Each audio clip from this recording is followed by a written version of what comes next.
came across a channel called Paul, the other one, and I immediately liked the name. Turns out he's a reasonable political commentator from New Zealand, and he was discussing a problem that New Zealand has now. And I'll tell you, it's what America had about 10 years ago. Actually, it's what America had one last chance to deal with about 10 years ago before we regressed, went backwards. And that is systematic racism. Now we've actually lost ground. God help us. So we're gonna for our friends in New Zealand, we're gonna discuss the problem. I'll give my perspective from what it's like when you fail to address the problem, and then we'll talk about how we can all lift ourselves up.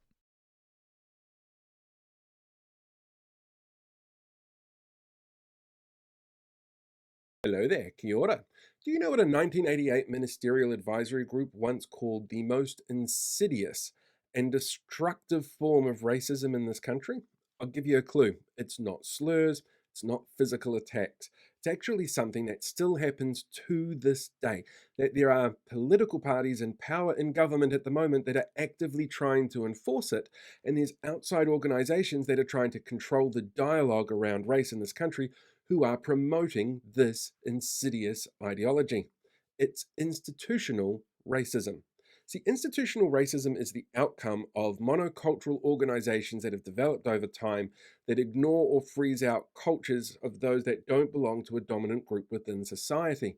It creates a differential access to resources and power, and it leads to inequitable outcomes for those marginalized groups within society. So much research has been done on that in this country, particularly around the health system. There's so much that you can find in a range of places like university libraries as well as online. Denying it, though, denying the existence of this is a barrier to equality because it allows for victim blaming explanations of systemic inequality. So this is where I was going to say this is where things went wrong in USA. This is one of the many times things went wrong, and we here in the United States failed to handle it. It's. You remember people joking about SJWs? Oh, SJW, here we go. Before that, it was people joking about tree huggers. This this sort of thing where we allow the culture to shift towards jokes that are a cowardly defense of racism. I say a cowardly defense because they're not quite on the nose. It's things like, oh, you can't say anything anymore. But what they fail to shed light on is when somebody is saying that, it's generally in response to I tried to say the N word and people got angry. I tried to use the F slur and people got angry. Oh, you can't say anything. Oh, I didn't mean it like that. I was just using it generally. I notice that the folks we tend to argue with are not particularly brave, which means they rely on turning the heat up slowly and taking advantage of the fact that all people are a little bit dumb, including lefties. We'll forget that we are in danger. We'll forget that things can get bad. We'll experience half a generation of upward progress. And even though we will be made up of a significant number of folks that saw things go up and down, we'll all allow ourselves to think, well, we won't slide backward. And then you'll elect Trump. Then people will be complaining about DEI.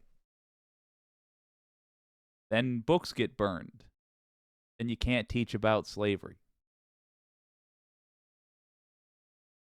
Civil War becomes the war of northern aggression. That's what happens. Here's Paul. No, not that one, the other one. Warning you, New Zealand. That's what's happening right now. Denial of structural racism. Now, if you find your country has structural racism, My condolences, but it's not your fault. It might not even be the fault of anyone involved, theoretically. It just happens. The actual sin here is failure to deal with it. Having high cholesterol, not a thing that makes you suicidal. Refusal to deal with high cholesterol when the doctor informs you that you have it. That changes things. Be on the lookout for this and take a page out of, brace yourselves, the American radical right. They do not let their representatives, in whatever form they take, get away with doing anything but vehement support of the things the American radical right believes in. The American radical left, on the other hand, does frequently throw our hands up and say, these people are against us. We are unlearning that terrible behavior. You guys can skip ahead in the line. You guys can look at America and say, there's another country. Look how backward it is now. This is what we will become if we refuse to deal with this. So deal with it. Deal with it. Let's let Paul keep breaking it down. I like this guy. He's interesting and he's concise, unlike your old pal Jake. And it allows those that are pushing for the status quo for that racism to continue to deny any responsibility for the continued effects of systemic racism. A 2022 study done by the American Psychological Association shows that people who deny or advocate for these systems with entrenched systemic racism built into them are less likely to show racial empathy or openness to diversity. And in this country, we've got a number of organisations who do this, like NZCPR, the Taxpayers Union, ACT, New Zealand First, National, the Free Speech Union, and Hobson's Pledge. They all argue the idea that there should be equal resources given to everyone and everyone has the same footing, but it ignores systemic institutional racism at its. You're in New Zealand. Make a note of all those examples he just gave. They've demonstrated who they are now. Don't give them 30 more chances to prove they don't have your best interests in mind. They've already demonstrated that. At a minimum, what they have demonstrated is they're too dumb to be trusted with anything. Let's be kind to them and say they're too dumb to be trusted with anything. The reality, I suspect, is that they are just straight up evil. I'm not using that term as hyperbole. I mean it. Truly evil. But let's be kind. Let's be generous here and just assume they're dumb. When you see these organizations connected to anything, when you see these names turn up again, bring this up and shut down the conversation. Whoa, whoa, whoa. This is a study from who now? Find out. New Zealand First? This is a study from New Zealand First. They're showing you. Okay, so these are going to be lies or skewed truth.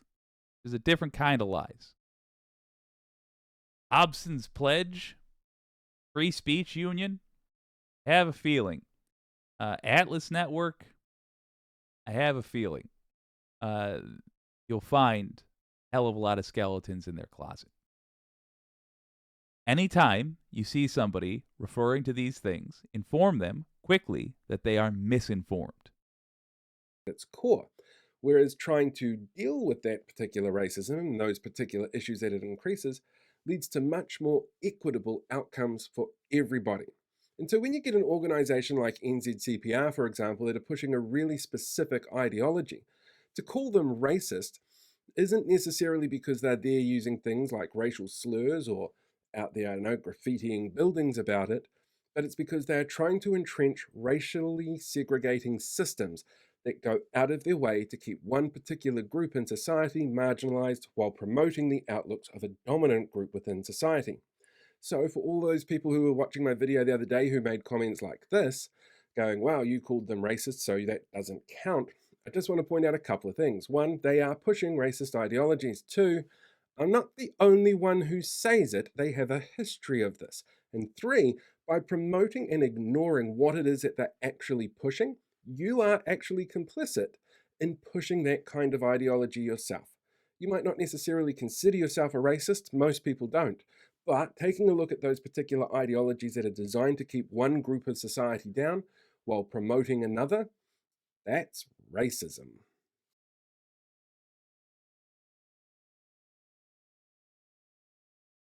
Well, why is it not going out? Ah, here we go. Well, good news is we caught it early, this cancer. New Zealand, you got some organizations poisoning the minds of your folks. And I promise you, the Jacinda Ardern's of the world, I know she's not there anymore, but still, the political class she represents won't deal with it. The centrists have been trained by the worst of the worst for the last 2 generations to be conservative. And you are now dealing with radicals. Here's how they're conservative. They make deals with conservatives that heavily favor the conservatives. And when your conservatives turn radical, that means they make deals with radical conservatives that put you back in terms of progress. New Zealand, you're doing great right now. You just had another season of Taskmaster New Zealand come out, and they knocked it out of the park. Peter Jackson made a bunch of great movies, culturally significant around the world these days, and since, I don't know, when did Jackson start? Like the 80s. Your energy production is up. There's a lot of great things about New Zealand. Don't spoil it. Don't let it become like the United States, which spends the majority of its finite resources battling itself in a passive-aggressive Cold War between oligarchs. Don't let that happen to you. It's not something that is sustainable for a country. But fortunately, there is something you can do about it. There's a link in the description, New Zealanders, that will allow you to contact your ministers of parliament. Contact them. Tell them, quite simply, you expect them to address systematic racism just like any other problems. It doesn't matter if they're conservative. It doesn't matter if they're somehow Klansmen. Tell them that's what you expect, so they know that the cultural winds are not in their favor. Set the tone. Let them know where the bar is. And even if they're going to try to lower it, don't let them think it's already in the dirt, my friends.